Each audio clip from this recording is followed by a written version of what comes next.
welcome back to my channel. This is our third installment of Do-It-Yourself Embellishment Sundays.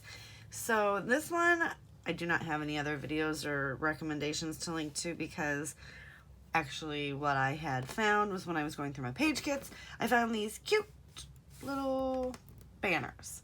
It came in an Echo Park summer kit or something, and I thought, hey, it'd be cool to make a banner, and I was like, oh, I could do a video on that. So basically, you know, you could if you don't want to, you know, you can make a faux banner, and you could take these little pieces and you can glue them down. And what I do when I do a faux banner is I take a black pen, such as a Staedtler fine liner here, and I just would dot on each corner, glue them down, and then I would draw the line. So that you can manipulate on however. But I thought it'd be really cool to make a banner that we could, you know, I could space it out. And I think it's S-U-M-M. No, so I thought it was enough to make summer, but it's too much. So, and then you can put it, you know, however you want on your page. And then you have the cute little string that you could, you know, you could tie into a bow, or you could punch through and use a brad and do something real cute. So I'm just going to show you how we can make these on our own. Now I do have, oops, sorry, I have some cardstock, not cardstock, some scraps. I have a whole bunch of small scraps, and if you've been watching my channel, you know that I have been trying to use up all these small little scraps. So I found this punch in my stash. I knew I had a banner punch. This is from Stampin' Up. So I don't know if they still sell it or not. I've had it forever. So I'm just gonna take and I'm gonna punch out. I think this is not going to work. You could use this. The branding strips will not work. I do not want white. And I'm just gonna make like a really weird, colorful one. So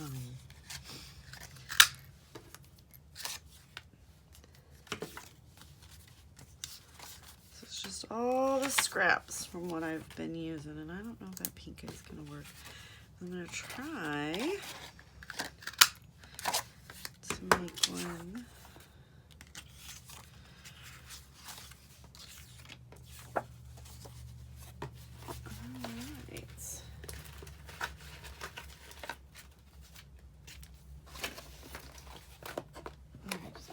Show you guys what I'm going through. I'm going through this, and unfortunately, like the unprepared person that I am this morning, I didn't. So this is where I kind of keep all my scraps. Okay, so I don't think that pink's for each of my kits. So I kind of like, oh, Mackler. And then we're back into the pink, which I didn't really want to use the pink. So that's just kind of how I've been storing them. I'm not really storing, but that's just where just so they're not sitting on my desk, because I've been putting a couple page kits together and such. So, because since I used my big kit, so I'm going to take, see this pink one, I'm going to take the pink one out because it's not going to go with the papers that I chose. Like, you know, I'm going to try to stick with those. So I'll just do a couple.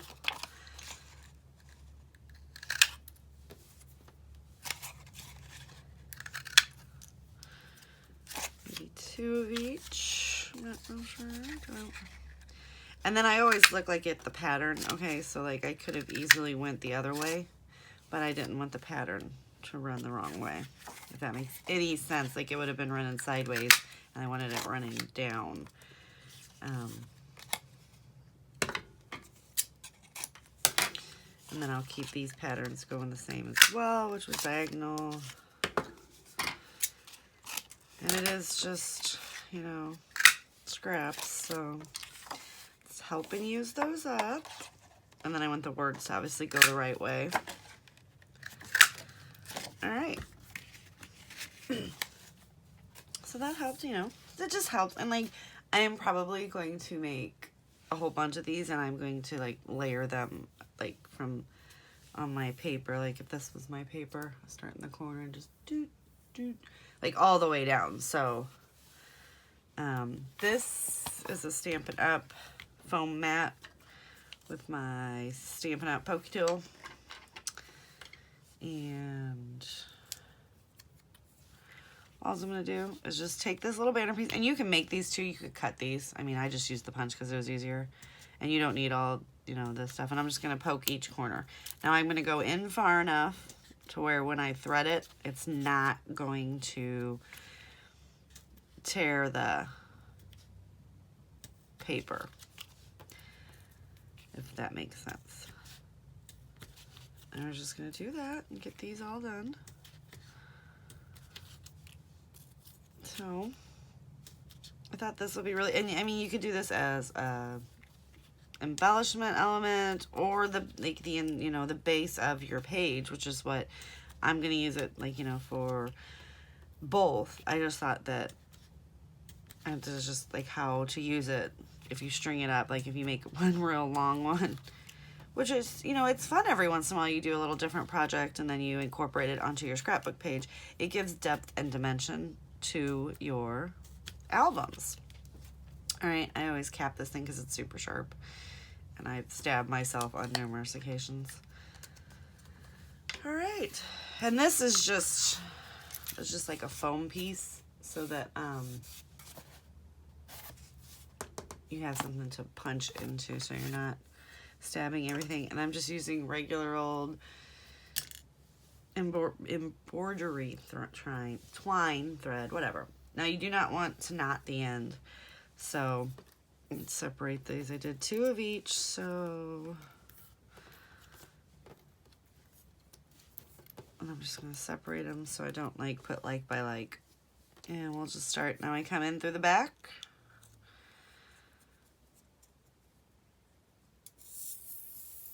And then I'm just going to run it like that. And you can do it however long you want, however short you want, however many sections you want. It's just, remember, if you're working with a longer piece of thread, it is most likely going to get tangled or not. And I've found that if you just take your time and undo it, you can always get that knot out. But if you pull too tight, then it's, and then if you just kind of let them rest. So it's, so this guy, let's throw black in there. And obviously I just randomly picked twine because I wasn't really, you know, this is just for demonstration purposes. So I mean, so it's kind of like a tan color. So I was thinking more like it is rope, but you know, since we have access to so many different colors, I don't know if I would use the off color, the tan color with the bright whites, just in case you guys were wondering. Like I'm a real, even like with my clothes, like it's, I know that people do it, but like when it, like it's really hard for me to mix brown and black. So, you know, navy blue and black and cream, off-white, cream and white. So, you know, that also translates into my scrapbooking. That, you know, because I got the bright whites on here and I have a cream one, and I'm getting better because it does look good. It looks fine. It's just, it's me. You know, it's a personal choice. It's a personal preference. And I just, you know, but I'm learning that, you know, like there are some colors that look horrible next to each other. But for the most part, I find it all looks really good. And then we're almost done. I mean, this is real easy. I mean, you could punch out a whole bunch of these and you could take them to a kid's sporting events. You could sit in the living room with your significant other when they're like, you're always in your craft room, blah, blah, you know. And so you could do crafty stuff, like, because, you know, because I can only do so much coloring of like the stamps and stuff, because I'm just not, I mean, it's relaxing for a minute, but it's like, man, I don't want to do this anymore, you know. And then I'm like, all right, well, I'm bored, because I don't really watch TV. I have to do something, you know. And luckily my soon-to-be husband, he just doesn't care. My ex-husband did not, it upset him to no end most of the time that I was not wanting to pay attention. Like, why do you even have TV on? Like, why do you even care? And there you go. So see, and then what I do is I just kind of take it and kind of let it twist itself out, and they'll kind of twist and roll, and then just flip them down. And they're cute little banners. So I hope you guys liked this series today. Go ahead and give me a thumbs up if you liked the video. Leave comments and questions below. Hit that subscribe button if you want to see another. And I will be back next Sunday with another do-it-yourself embellishment. Thank you. Bye.